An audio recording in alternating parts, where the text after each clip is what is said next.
Dean Morgan, stay beside the counter. I was a worker on roofing jobs, not the whole company. NASA's roofing and construction had no real licensed foundation behind it. Once is a mistake, twice is suspicious. Dean Morgan knocked on the doors of 4 elderly homeowners in a single month, collected over $340,000 in cash, and then vanished. He did this across 3 states. He left a paper trail for every single one. Customers saw paperwork, cards, a website, things that look normal. That appearance is what got seniors to hand over money. You were turning a company name into proof I designed every part of it. He never got to board the flight home. Within 72 hours of his arrest in the parking lot of a San Rafael motel, investigators in Marin County had pulled the California contractor's state license board records, the bank deposits, and the stack of fake business cards out of the cab of his pickup truck. 4 homeowners, ages 78 to 85. More than $340,000 in down payments collected in a single month, and almost no roofing work to show for any of it. By the time the case closed, prosecutors in 3 jurisdictions across 2 states had agreed on one thing. Dean Morgan was going to California State Prison for 9 years and 8 months. Before we go any further on this one, I want to ask you something. Have you ever had a stranger knock on your front door and tell you something on your property was broken? Drop a comment and let me know what you said to them. And if you are not already subscribed, this is the channel that follows these cases all the way through to the sentencing hearing. Hit that subscribe button. The rest of this story is going to test how much you trust a firm handshake. Dean Morgan was born in 1991 in Limerick, Ireland, the second of 3 boys in a working-class family on the south side of the city. His father drove a delivery van for a regional bakery, and his mother cleaned offices for a property management firm in the evenings. The family lived in a narrow brick terrace house off the Ballinacurra Road, 4 small bedrooms, a kitchen that opened onto a strip of back garden, and a perpetually leaking skylight over the upstairs landing that his father climbed up to patch every September before the autumn rains came in. That skylight was the first roof Dean Morgan ever helped repair. He was 9 years old, holding a bucket of black tar caulk and a roll of flashing tape, while his father balanced on the slate tiles in stockinged feet. The boy was good with his hands, attentive, eager to please. His father told him he had a builder's instinct. By the time Dean turned 14, he was working unofficial summer weekends with a local roofer named Padraig, who paid him in cash and never asked his age. By the time he left school at 16 with a leaving certificate that did not particularly distinguish him, he had a trade in his hands.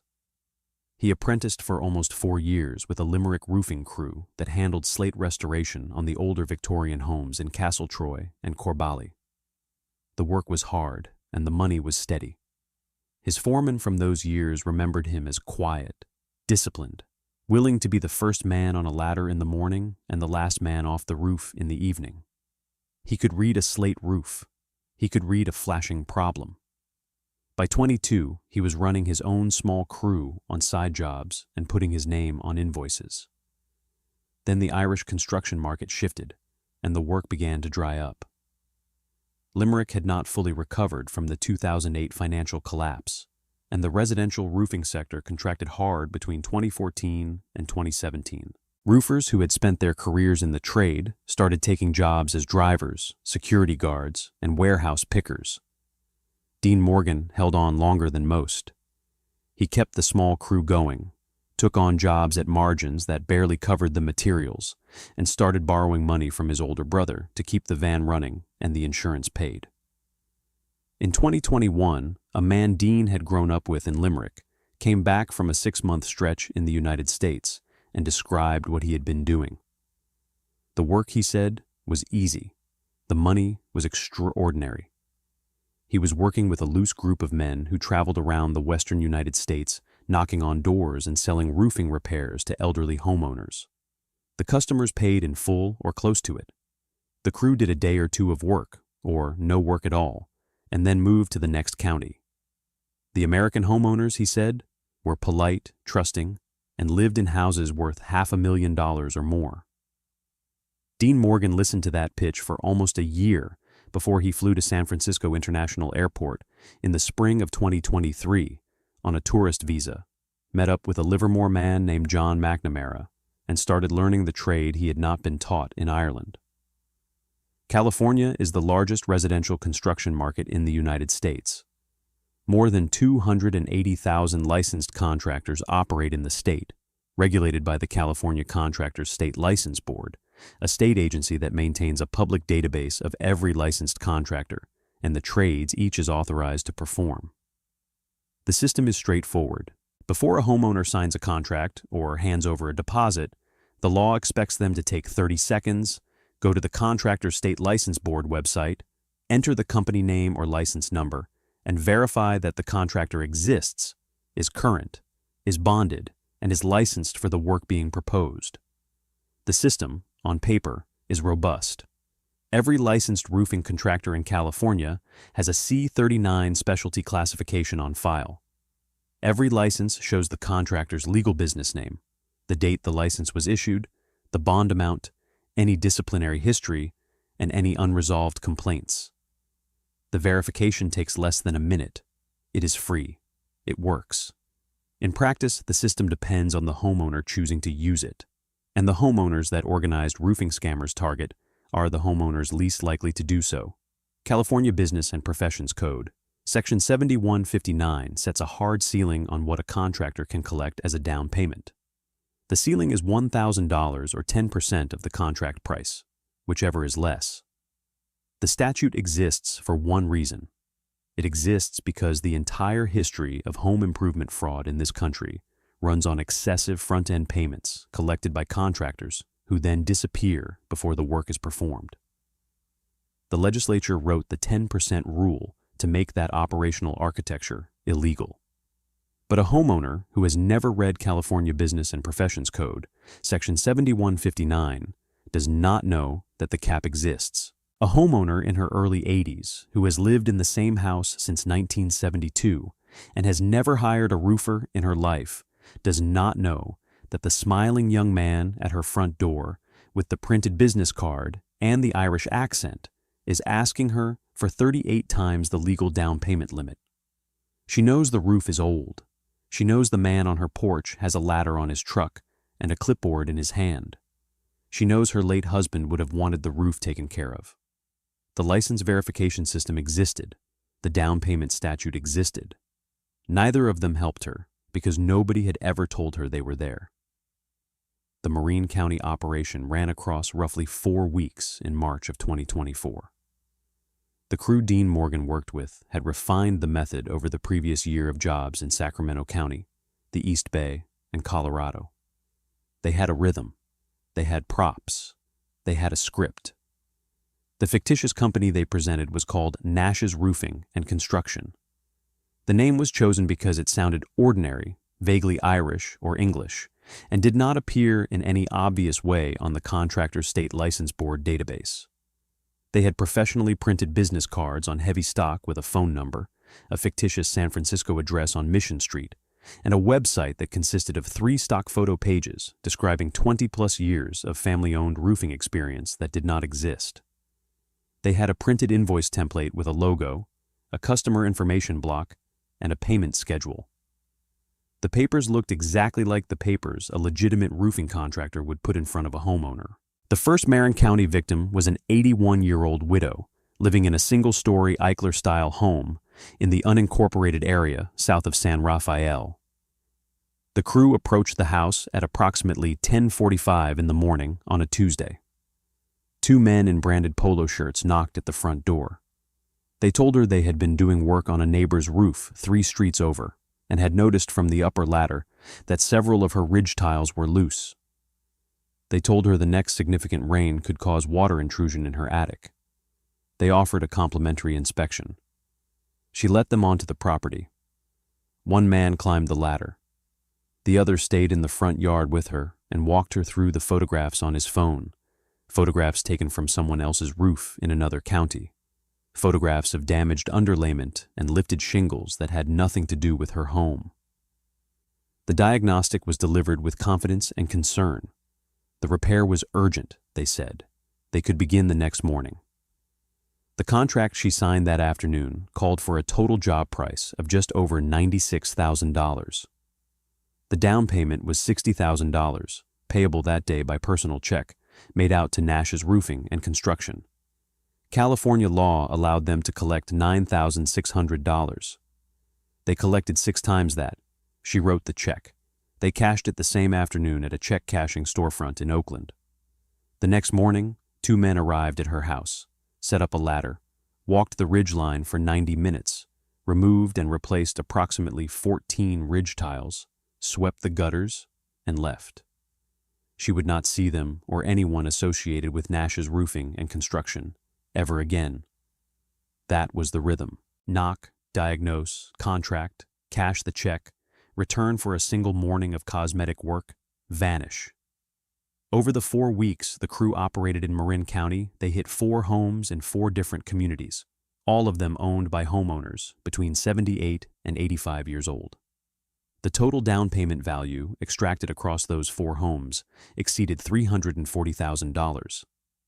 The amount of actual repair work performed across all 4 homes, by the eventual estimate of a licensed Marin County roofing inspector who walked each property after the arrest, would not have justified an invoice of more than $9,000 combined. 2 of the 4 homeowners had family members who would have caught the fraud if they had been consulted. Neither of them was consulted, because in both cases the contract specified an urgent timeline, and the homeowner did not want to bother her son or her daughter with what seemed like a routine maintenance decision. One homeowner told her hairdresser about the contract the day after she signed it. The hairdresser said the price sounded high.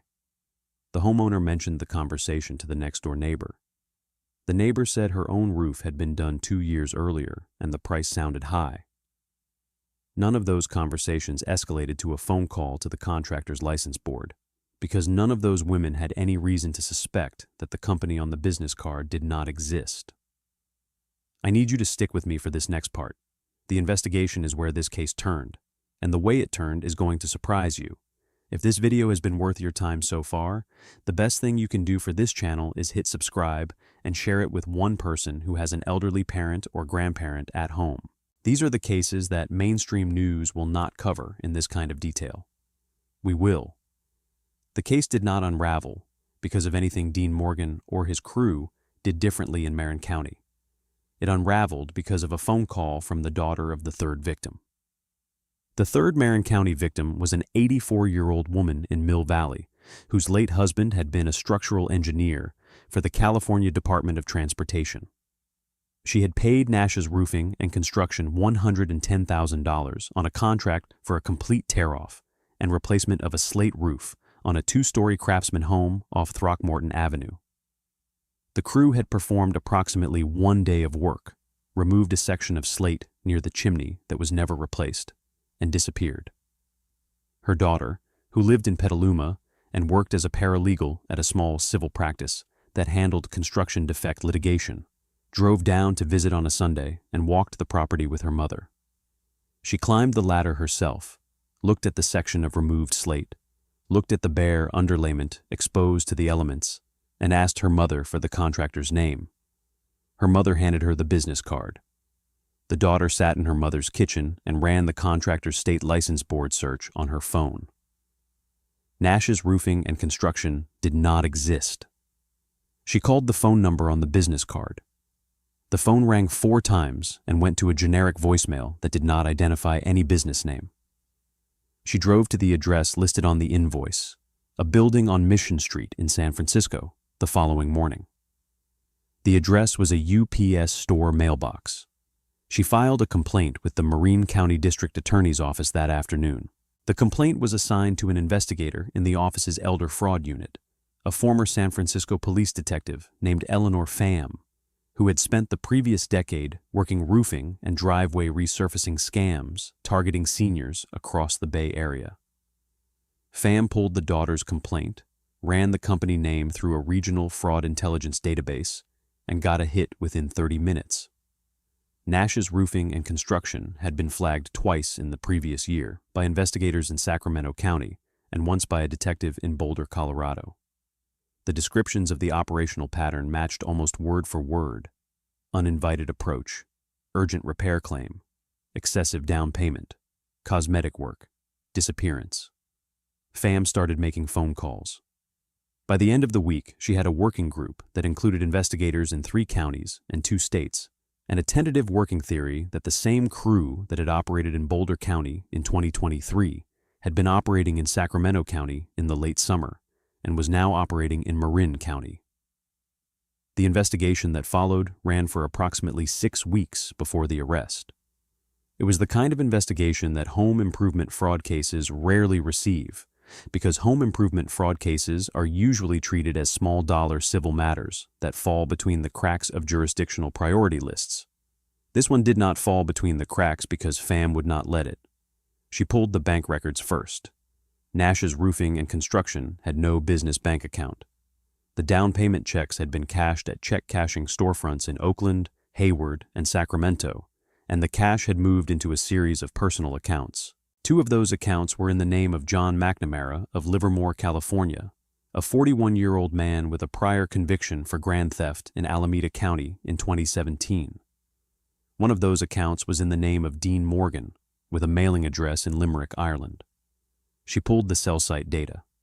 The phone numbers printed on the Nash's Roofing and Construction business cards had been activated as prepaid burners in Sacramento County in February of 2024, used for approximately 5 weeks, and deactivated. The cell site records put 2 phones at each of the 4 Marin County victim homes in the days leading up to the contract signings. One of those phones had also been in Boulder County, Colorado, during the period of an open fraud investigation in March of the previous year. She pulled the surveillance footage. A bank surveillance camera in Oakland captured a man matching Dean Morgan's description, cashing one of the down payment checks at 1:15 in the afternoon on a Tuesday. The footage showed his face cleanly. It showed the check. It showed him counting the cash into an envelope at the counter. She pulled the website registration. The Nash's Roofing and Construction website had been registered through a domain reseller in the Netherlands using a stolen credit card number, paid for in cryptocurrency, with hosting fees that came to less than $40 for the year. The site had been built from a generic contractor template, with stock photographs of roofs and crews that came from a royalty-free image library used by hundreds of legitimate small businesses across the country. The smoking gun was the simplest piece of evidence in the file. It was a single sheet of paper printed from the California Contractor State License Board website on March 28th of 2024. The sheet showed the search query. The search query was the company name, Nash's Roofing and Construction. The result field showed the words, "No records found." That single sheet of paper, attached to the case file as Exhibit 1, established the foundational fact of the entire prosecution. The company was not a company. It was a printed business card and a website. The 4 Marin County homeowners had paid more than $340,000 to a name that did not exist. Pham coordinated with investigators in Sacramento County and Boulder County over a 3-week period to assemble the parallel evidence. By the time the arrest warrant was signed, Dean Morgan was facing charges in 3 jurisdictions across 2 states, and prosecutors in each jurisdiction had agreed on a coordinated sequence. The arrest happened in the parking lot of a Holiday Inn Express in San Rafael at 8:42 in the morning on Tuesday, April 16th, 2024. Dean Morgan was standing next to a white Ford F-150 with Colorado plates, loading a ladder onto the bed of the truck. He was wearing a navy polo shirt with no logo, dark jeans, and work boots. There was a paper coffee cup on the roof of the cab. 3 plainclothes investigators from the Marin County District Attorney's Office approached from the north side of the parking lot. 2 uniformed San Rafael police officers approached from the south. Pham was the lead. "Dean Morgan?" "Yeah, who's asking?" "Marin County District Attorney's Office. I need you to step away from the vehicle, sir." "What's this about?" "We have a warrant for your arrest on multiple felony counts. Step away from the vehicle, hands where I can see them." Morgan's body language shifted in the way investigators describe when they talk about this kind of arrest later. The shoulders dropped, the hands came up, the face did not change.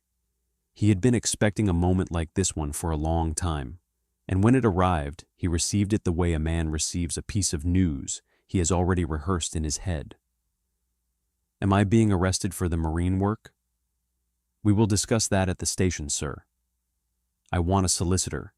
He did not say another word that morning. The pickup truck was searched on scene.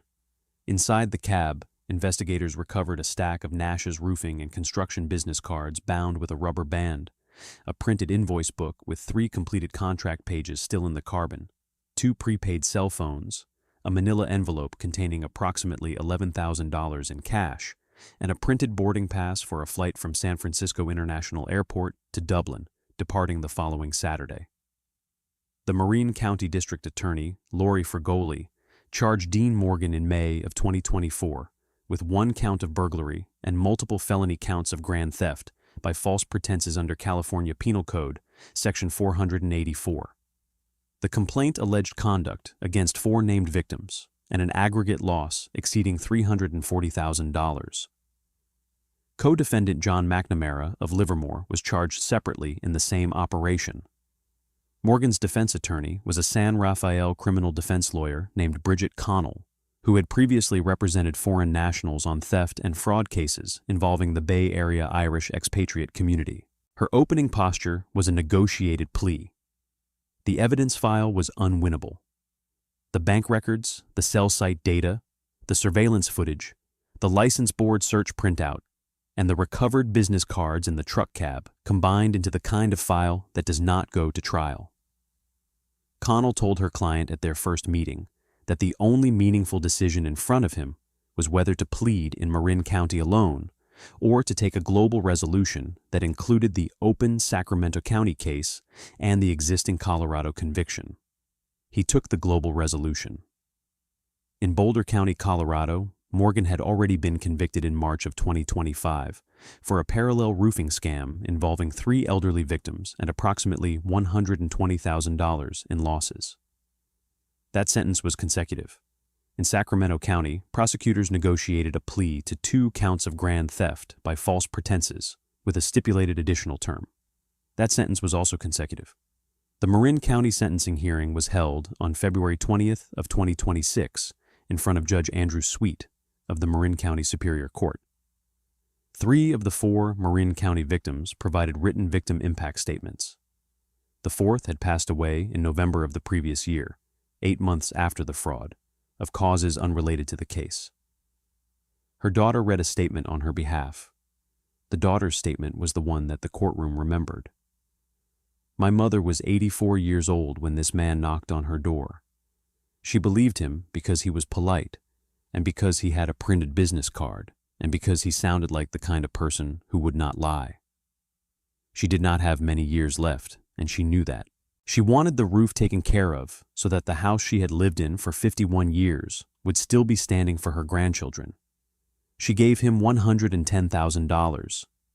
He gave her a hole in her roof and an empty driveway, and the last 6 months of worrying about money in a life that did not have room for that kind of worry. She is not here to read this statement because she is dead.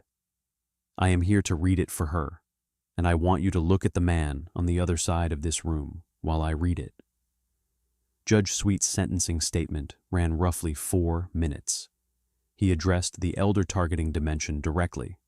He addressed the fictitious company architecture directly. He addressed the international itinerant pattern directly. Mr. Morgan, you traveled from Ireland to California for the specific purpose of identifying and defrauding elderly homeowners. You selected them because of their age. You selected them because of their equity. You selected them because you believed they would not check the things you knew they should have checked. You used a fictitious company name and printed documents to create the appearance of a legitimacy that did not exist. You collected down payments that exceeded the legal limit by factors of 30 and 40 times.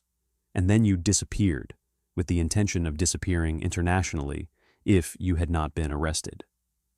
The court is not persuaded by your expression of remorse because your conduct across 3 jurisdictions over more than a year demonstrates that the remorse you express today is the remorse of a man who has been caught, and not the remorse of a man who has reconsidered his conduct.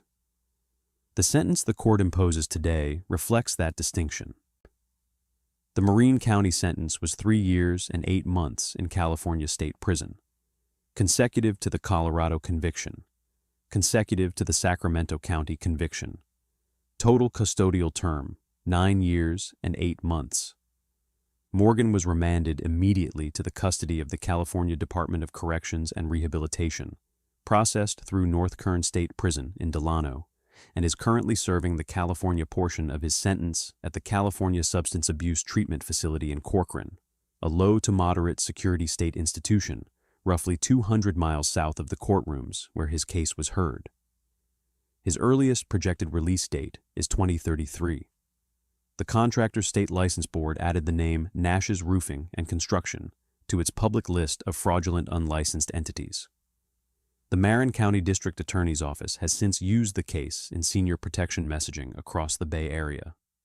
The 4 victim families have not recovered any of the down payment money.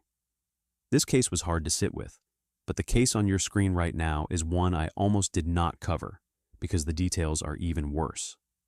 Click it now.